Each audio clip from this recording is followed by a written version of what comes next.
As a kid, did you ever make up words or have your own secret language? Well, I know I did, but I never took it to the level that this author did when he gave a giant his own special vocabulary, and it took a special little girl to understand it. So join me for tonight, Book Bites.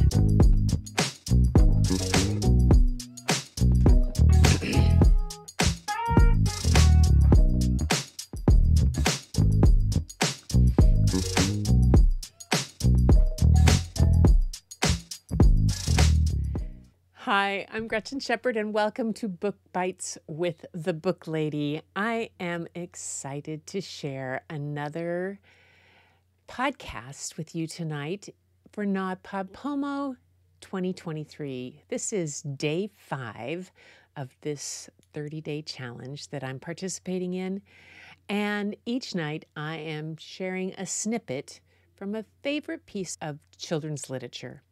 Having been a children's librarian for a number of years as an educator, I had the opportunity to read so many wonderful books. But tonight's kind of a classic, and I'm sure most of you have heard of it and probably have read things about it. This book tonight was written by the amazing Roald Dahl.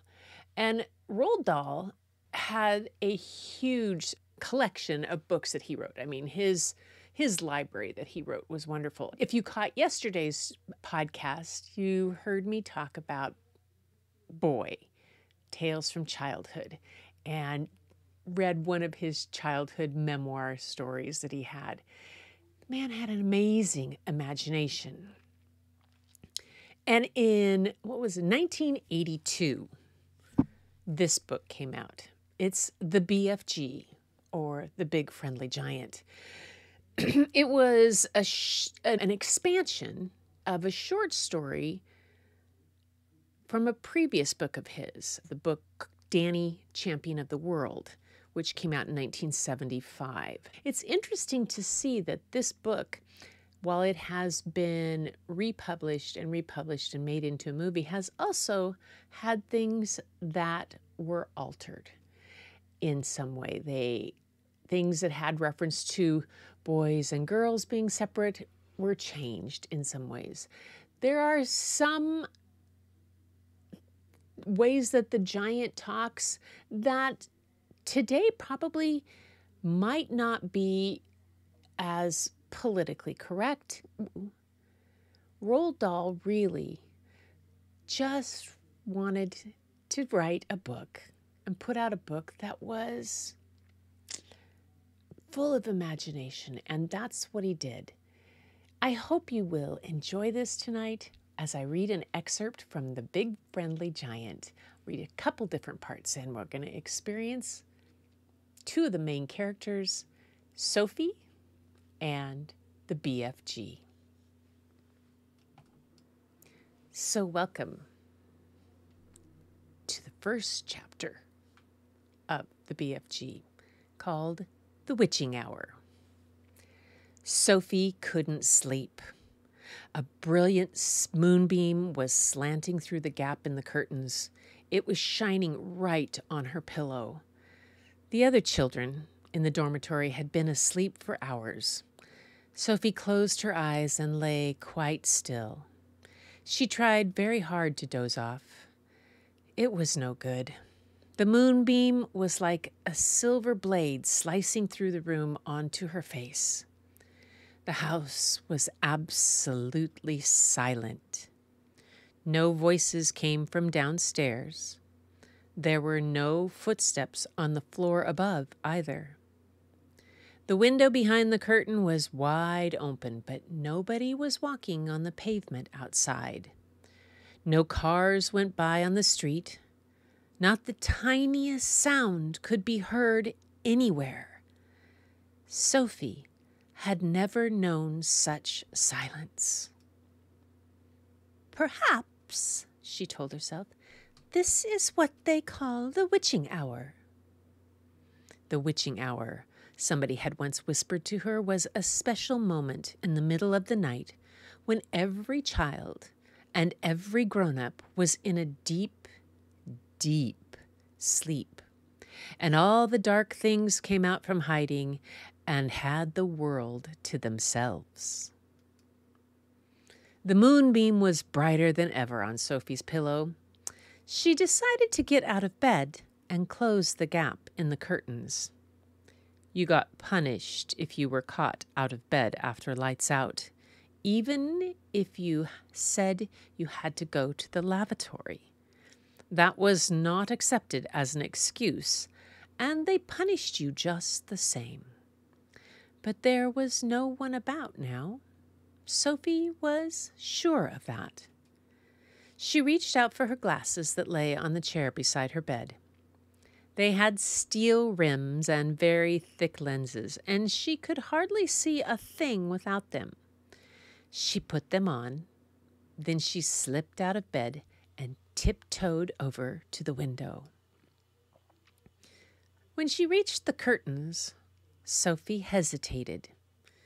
She longed to duck underneath them and lean out of the window to see what the world looked like now that the witching hour was at hand. She listened again. Everywhere it was deathly still. The longing to look out became so strong she couldn't resist it. Quickly, she ducked under the curtains and leaned out of the window. In the silvery moonlight, the village street she knew so well seemed completely different. The houses looked bent and crooked, like houses in a fairy tale. Everything was pale and ghostly and milky white. Across the road, she could see Mrs. Rance's shop, where you bought buttons and wool and bits of elastic. It didn't look real. There was something dim and misty about that, too. Sophie allowed her eye to travel further and further down the street. Suddenly, she froze. There was something coming up the street on the opposite side.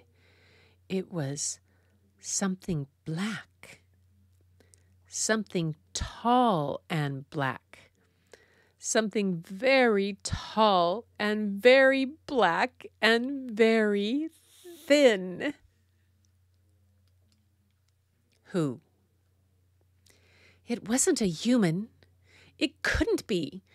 It was 4 times as tall as the tallest human. It was so tall its head was higher than the upstairs windows of the houses. Sophie opened her mouth to scream, but no sound came out. Her throat, like her whole body, was frozen with fright. This was the witching hour, all right. So that's how the BFG begins. Now I'm going to jump forward just a little bit to a chapter called The Marvelous Ears. As you might guess by now, Sophie is a guest of the giant. Let's just put it that way, of BFG. And here are the marvelous ears. Back in the cave, the big friendly giant sat Sophie down once again on the enormous table. "Is you quite snugly there in your nightie?" he asked. "You isn't fridgy cold?" "I'm fine," Sophie said. "I cannot help thinking," said the BFG, "about your poor mother and father. By now they must be jipping and scumping all over the house shouting, 'Hello, hello, is there where Sophie is gone?'" "I don't have a mother and father," Sophie said. "They both died when I was a baby." "Oh, you poor little scrumplet," cried the BFG. "Is you not missing them badly?" "Not really," Sophie said, "because I never knew them." "You is making me sad," the BFG said, rubbing his eyes. "Don't be sad," Sophie said. "No one is going to be worrying too much about me. The place you took me from was the village orphanage. We are all orphans in there. You is an orphan? Yes. How many is there in there? 10 of us, Sophie said, all little girls. Was you happy there? The BFG asked. Oh, I hated it, Sophie said. The woman who ran it was called Mrs. Clonkers, and if she caught you breaking any of the rules, like getting out of bed at night or not folding up your clothes, you got punished. How is you getting punished? She locked us in the dark cellar for a day and a night without anything to eat or drink. That rotten old rot strapper! Cried the BFG. It was horrid, Sophie said. We used to dread it. There were rats down there. We could hear them creeping about. The filthy old fizzwiggler, shouted the BFG. That is the horridest thing I is hearing for years. You is making me sadder than ever. All at once, a huge tear that would have filled a bucket rolled down one of the BFG's cheeks and fell with a splash on the floor. It made quite a puddle. Sophie watched with astonishment. What a strange and moody creature this is, she thought. One moment he is telling me my head is full of squashed flies, and the next moment his heart is melting for me because Mrs. Clonkers locks us in the cellar. The thing that worries me, Sophie said, is having to stay in this dreadful place for the rest of my life. The orphanage was pretty awful, but I wouldn't have been there forever, would I? All is my fault, the BFG said. I is the one who kid-snatched you. Yet another enormous tear welled from his eye and splashed onto the floor. Now, come to think of it, I won't actually be here all that long, Sophie said. I is afraid you will, the BFG said. Oh, no, I won't, Sophie said. Those brutes out there are bound to catch me sooner or later and have me for tea. I is never letting that happen, the BFG said. For a few moments, the cave was silent. Then Sophie said, May I ask you a question?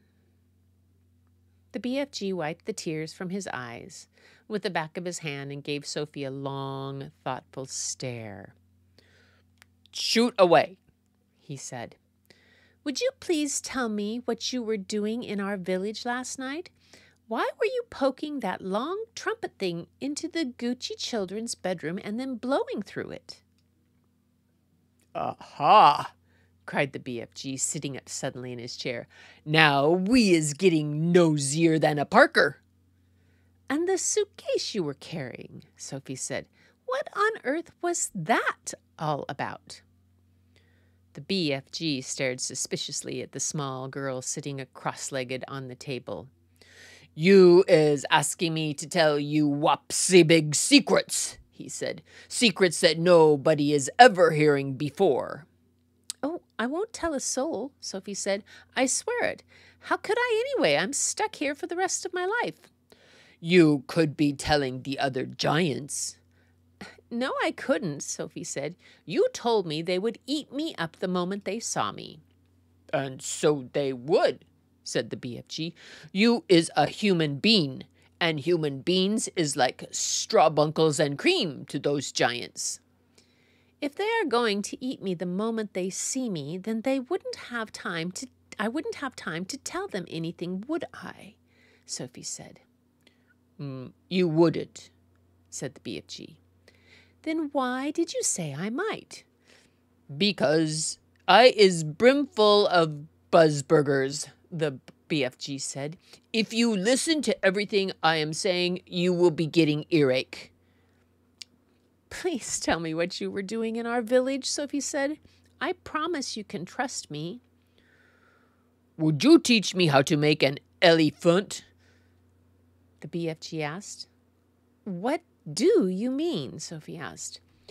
I would dearly love to have an elephant to ride on, the BFG said dreamily. I would so much love to have a big jumbly elephant to go riding through green forests, picking peachy fruits off the trees all day long. This is a sizzling hot, muck-frumping country we live in. Nothing grows in it except snaz cucumbers. I would love to go somewhere else and pick peachy fruits in the early morning from the back of an elephant. Sophie was quite moved by this curious statement. Perhaps one day we will get you an elephant, she said, and peachy fruits as well. Now, tell me what you were doing in our village. If you really is wanting to know what I am doing in your village, the BFG said, I is blowing a dream into the bedroom of those children. Blowing a dream? What do you mean? I is a dream-blowing giant, the BFG said. When all the other giants is galloping off every what way and which to swallop human beings, I is scuttling away to other places to blow dreams into the bedrooms of sleeping children. Nice dreams, lovely golden dreams, dreams that is giving the dreamers a happy time. Now hang on a moment, Sophie said. Where do you get these dreams? I collect them, the BFG said, waving an arm towards all the rows and rows and rows of bottles on the shelves. I has billions of them. Well, what do you think of that? It's pretty funny. There's a great chapter where he talks about the other giants and what they like to eat. And, oh my gosh, but the story goes on. And it's a wonderful way that the giant and Sophie learn to work together despite all their differences. And it is just a delight to read, and to read with for yourself. Maybe you read it as a kid. Read it again. You'll remember how much fun it was. Or share it with somebody. Yeah, that's what this is all about. Sharing great pieces of literature, sparking conversations about how books have changed from 1982 to now. But still, that imagination and that fun-loving spirit that the BFG has, yeah, it's pretty spectacular. So thank you so much for being here with me for Book Bites with the Booklady and listening to this snippets from the BFG by Roald Dahl. I hope you enjoyed it. If you enjoy this type of content, I have more stories read aloud over on my YouTube channel under Images by Gretchen.